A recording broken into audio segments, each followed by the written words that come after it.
अस्सलाम वालेकुम नाज़रीन, क्या हाल है। मैं उम्मीद करता हूँ आप लोग खैर आफियत से होंगे। आप लोगों की आफियत खैर ही मतलूब है। नाज़रीन, मैं आपका host summer Gondal, food scientist and nutritionist. नाज़रीन, आज हम बात करेंगे दुमची की, चिकन टेल, यानी कि जो चिकन है, जो मुर्गी है, उसकी जो दुम का हिस्सा हमारे यहाँ मिलता है, उसके हवाले से बात करेंगे। तो नाज़रीन, अगर मैं आपको इसके हवाले से बताऊं तो आपको कोई भी ऐसा शहर नहीं है जो बड़ा शहर है। लाहौर है, गुजरांवाला है, कराची है, इंटीरियर सिंध है, पंजाब है, हर शहर में ये हमारे एक स्ट्रीट फूड के तौर पे बहुत मशहूर है। स्ट्रीट फूड से क्या मुराद है कि रेडियों पे मुख्तलिफ जगह इसका बारबेक्यू करके बिक रहा होता है और सस्ता भी होता है, तो इस वजह से इसे लोग बहुत ज़्यादा पसंद भी करते हैं। तो क्या हमें इसे खाना चाहिए या नहीं खाना चाहिए? क्या इसमें कोई गज़ाइयत है या इसमें गज़ाइयत नहीं है? तो नाज़रीन, वक्त को ज़ाया नहीं करते, टॉपिक को स्टार्ट करते हैं। वो क्या? नाज़रीन, दुमची जो है लोग क्यों नहीं खाना पसंद करते? लोग इसे मुजरे सेहत इसलिए समझते हैं कि ये पखाने वाली जगह है, यहाँ से मुर्गी पखाना करती है, पेशाब करती है।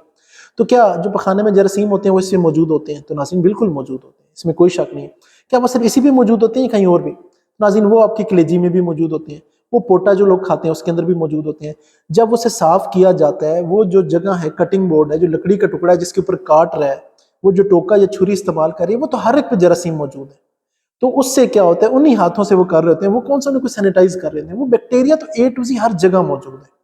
तो अब आपको ये पता लग गया कि वो बैक्टीरिया तो अंडे में भी है, वो बैक्टीरिया मुर्गी के गोश्त में भी है, वो कलेजी में भी है, वो दुमची में भी है। तो नाज़रीन, फिर क्या करना चाहिए कि फिर हम इसे ना खाएं?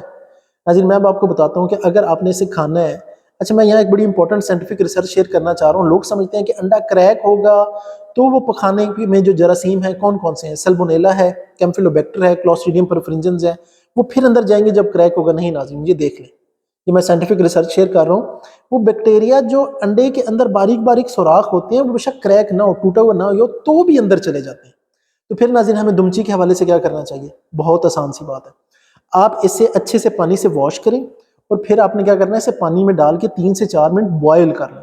जब पानी उबलना शुरू हो जाए उसके बाद आपने टाइम स्टार्ट करना है। 3 से 4 मिनट में क्या होगा, ये जितने बैक्टीरिया हैं, सल्मोनेला है, कैम्फिलोबैक्टर है, क्लॉस्ट्रीडियम परफरिंजेंस है, जो आपके पेट में शदीद दर्द करते हैं, आपको उल्टियाँ आ जाती हैं, पेचस लग जाते हैं, फूड पॉइजनिंग हो जाती है, ये सारे जितने बैक्टीरिया मैंने आपको बताए ये आसानी से मर जाते हैं। 3-4 मिनट उबलते हुए पानी में इनमें से कोई भी चीज़ सर्वाइव नहीं कर सकती। दूसरा क्या फ़ायदा होगा, जब आप इसे बॉयल करेंगे तो ये जिसके ऊपर जो दुमची पे पर वगैरह होते हैं, ये साफ करना और ज़्यादा आसान हो जाती है। अब आ जाती है बात, क्या इसके अंदर कोई विटामिन और मिनरल मौजूद है? हाँ नाज़रीन, बहुत से हैं।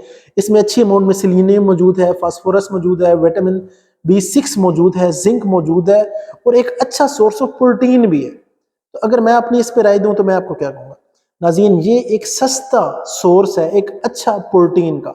लेकिन नाज़रीन, इसे बहुत ज़्यादा भी नहीं खाना। क्यों? क्योंकि इसके अंदर फैट कंटेंट थोड़ा ज़्यादा होता है। तो आप इसे नॉर्मली खाएं, इसके अंदर किसी किस्म की कोई इशू नहीं है, बेफिक्र होकर खाएं। इसी तरह अगर आपके पास अंडा है तो क्या करें, उसे अच्छे से कुक करें। गोश्त है, बारबेक्यू करना है, उसे आप अच्छे से कुक कर लें, पका लें। तो फिर उसके बाद जब आपने ये दुमची साफ कर लिया, पकाना चाहते हैं पका लें, बारबेक्यू करना चाहते हैं बारबेक्यू कर लें। ये बिल्कुल सेहतमंद है, किसी किस्म का खाने से कोई नुकसान नहीं होगा। तो नाज़रीन, मैं उम्मीद करता हूँ आज का सेशन आपके लिए फायदेमंद रहा होगा। किसी किस्म का कोई सवाल हो तो कमेंट बॉक्स में पूछ सकते हैं। अपने होस्ट समर गोंदल को इजाज़त दें। अल्लाह हाफिज़।